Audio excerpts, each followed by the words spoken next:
If you spend enough time around founders, real founders, not the caricatures people build online, you begin to notice a pattern that is less glamorous, but far more revealing.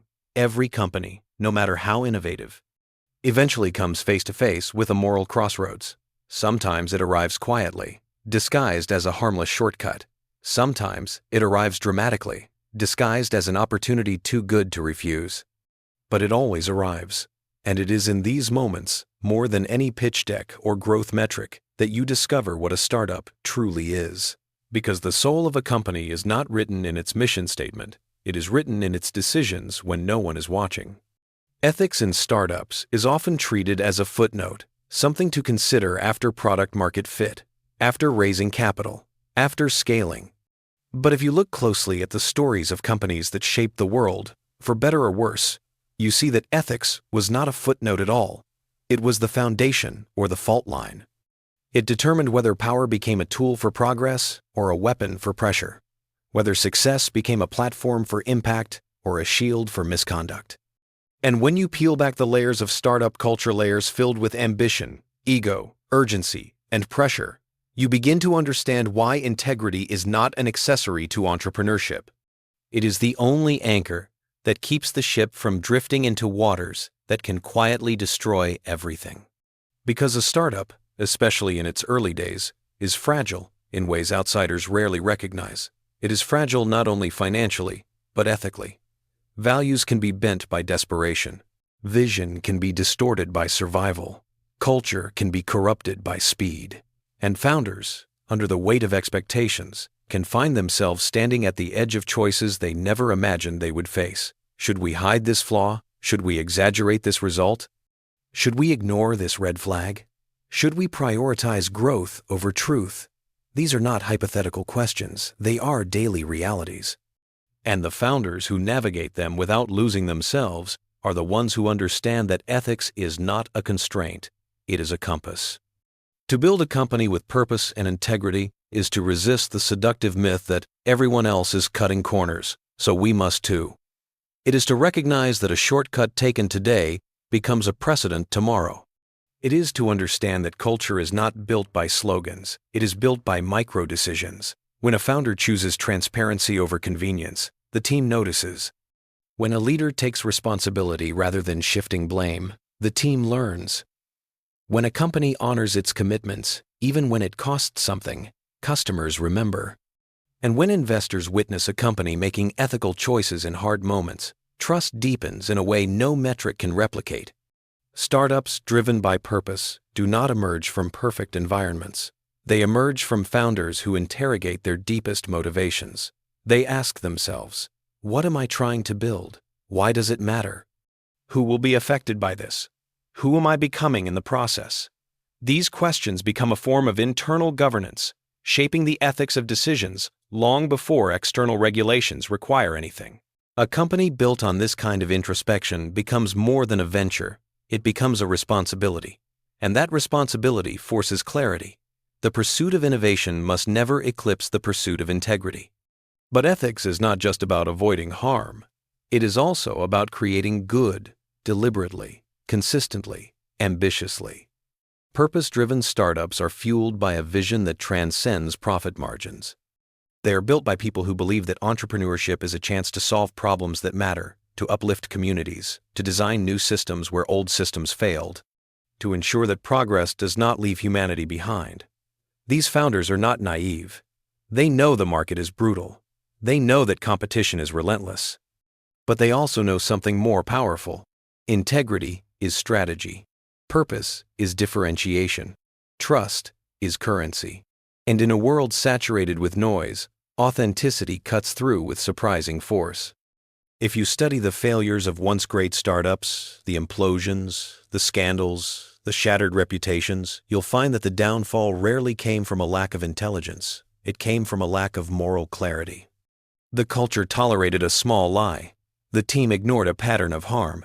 The leadership excused behavior that slowly poisoned the entire ecosystem. And by the time the world discovered the truth, the rot had already spread too far. What began as a tiny ethical fracture became an irreversible collapse. These stories, painful as they are, serve as a warning. Success built without integrity is success on borrowed time. But if you study the companies admired across continents, companies trusted, respected, even loved, you'll find a different pattern. Their leaders made choices that seemed slow, inconvenient, or costly in the moment, but created foundations that endured. They chose transparency when secrecy would have been easier. They protected their teams when pressure demanded sacrifice. They treated customers as partners, not numbers. They embedded purpose into their products so deeply that it became inseparable from the brand's identity. And because of that, they built something that growth alone can never guarantee: loyalty. Ethical startups understand that every decision produces echoes. The way you treat your first employee shapes how you treat your 100th. The way you handle your first investor shapes your fundraising reputation for years. The way you price your first product shapes your relationship with customers. The way you respond to your first crisis shapes your leadership legacy. Ethics is the quiet architecture underneath all of it. And when that architecture is strong, the company becomes strong not because it moves fast, but because it moves true. And as you listen to founders around the world, from San Francisco to Seoul, from Berlin to Sao Paulo, you begin to notice that the language of integrity is universal. It doesn't matter the market, the culture, the industry, or the capital environment. Every founder ultimately confronts the same question. Is this choice aligned with the company I am trying to build? Or is it aligned with the pressure I am trying to escape? This question becomes a mirror, reflecting not just the direction of the company, but the character of its leadership. The truth is that ethical startups are not perfect. They stumble, they learn, they adjust, but they do so with transparency. They do so with humility. They do so with a commitment to repairing harm rather than hiding it. And this commitment becomes a competitive advantage in a world increasingly shaped by distrust. Customers gravitate to companies whose actions match their promises. Employees stay loyal to cultures where humanity is not sacrificed for productivity. Investors favor founders who can see beyond immediate gains to long-term stewardship. When purpose and integrity align, something extraordinary emerges. A company that does not merely exist in the market, but contributes to it. It elevates standards. It influences competitors. It inspires new founders to build with intention. It becomes proof that capitalism and conscience are not enemies, but partners, that innovation, fueled by ethics, does not slow down, but strengthens, deepens, matures. And so, when you look across the global tapestry of startups, some rising, some falling, some shaping entire industries, you begin to understand that the real difference between them is not technology or funding. It is ethical architecture. It is the unseen choices. It is the invisible commitments. It is the willingness of founders to pursue the future with clean hands, clear values, and a conscience sturdy enough to withstand the storms that inevitably arrive. Because at the end of the day, every founder must decide what kind of company they are building. One that burns brightly and briefly, or one that shines with a steady, principled glow that lasts long after the noise fades, guiding not only itself but a generation of entrepreneurs who will one day look back and ask themselves what it means to build something worthy, something lasting, something shaped not only by ambition but by principle, by the quiet conviction that the way you build something determines whether it will endure. Because the truth that echoes through every corner of the startup world, from gleaming tech campuses to dimly lit co-working lofts, is that purpose without integrity collapses, and ambition without ethics corrodes. But when you fuse purpose and integrity into the DNA of a young company, you create something with a rare kind of resilience, a venture capable not only of scaling in numbers, but of expanding in meaning. And as a founder steps deeper into the journey, this becomes clearer with every tough decision. Ethical leadership is not born in comfortable environments. It is born in tension. In the tension between fast growth and honest communication, between investor expectations and team well-being, between short-term wins and long-term trust.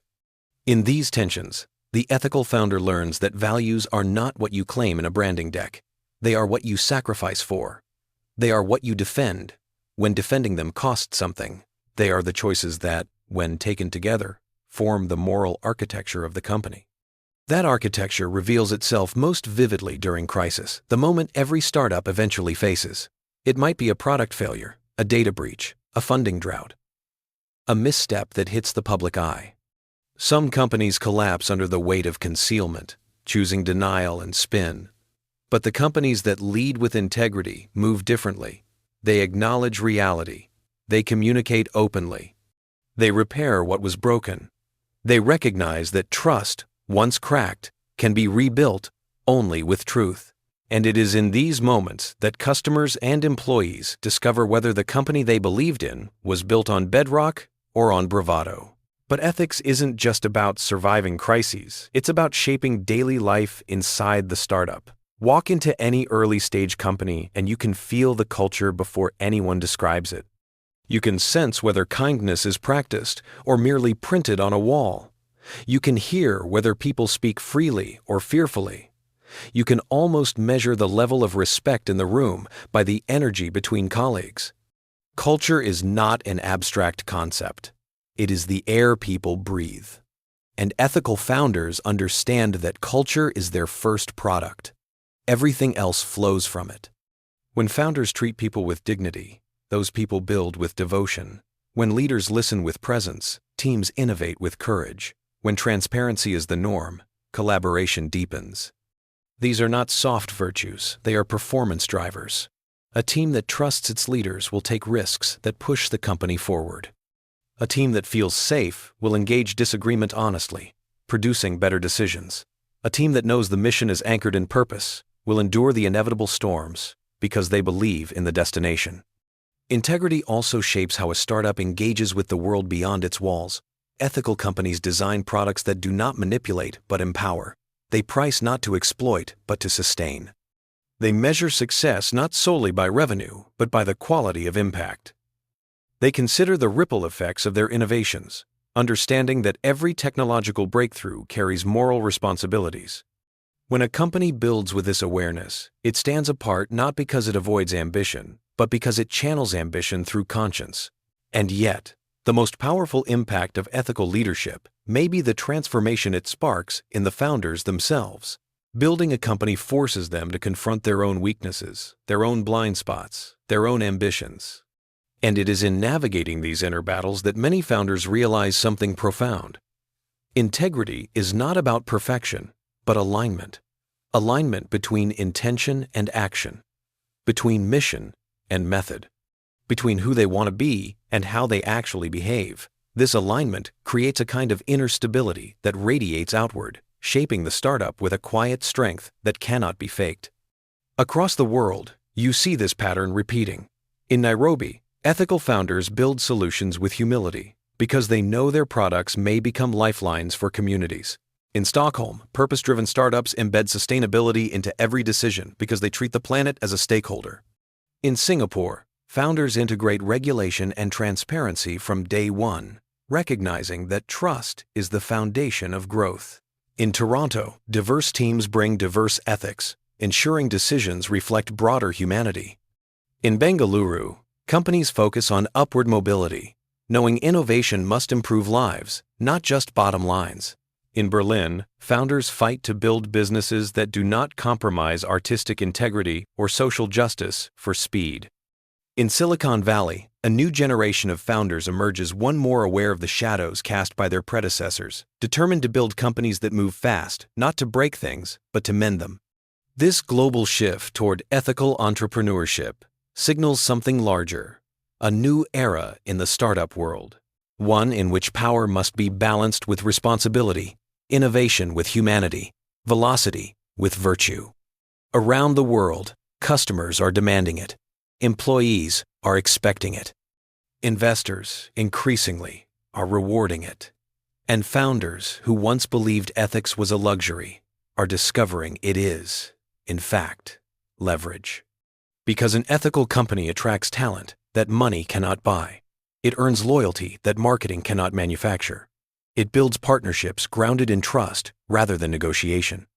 It becomes the company people root for, and when people root for you, momentum follows, not the frantic momentum of hype cycles, but the steady momentum of a mission that people believe in. And perhaps the most compelling truth of all is that purpose and integrity do not slow a startup down. They give it roots and wings at the same time, roots that keep it grounded in identity, wings that allow it to scale without losing its soul.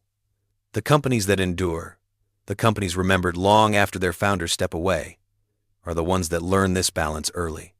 So when a founder stands at the edge of their journey, staring at the blank canvas of possibilities, they face a choice more consequential than any funding round or product decision.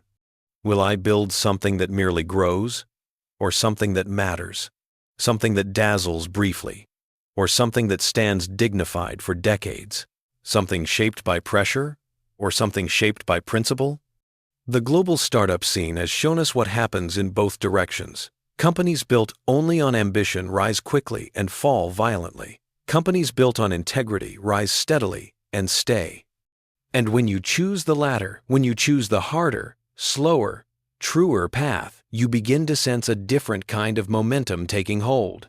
A momentum built not from hype, but from honor. A momentum fueled not by noise, but by trust. A momentum that carries your company not just into markets, but into hearts. And that is when you realize that ethics is not the constraint of entrepreneurship. It is its compass, its foundation, its legacy, the quiet force shaping not just what your company achieves, but who it becomes and who you become while building it, guiding you step by step toward a vision of success, defined not only by metrics, but by meaning, not only by growth, but by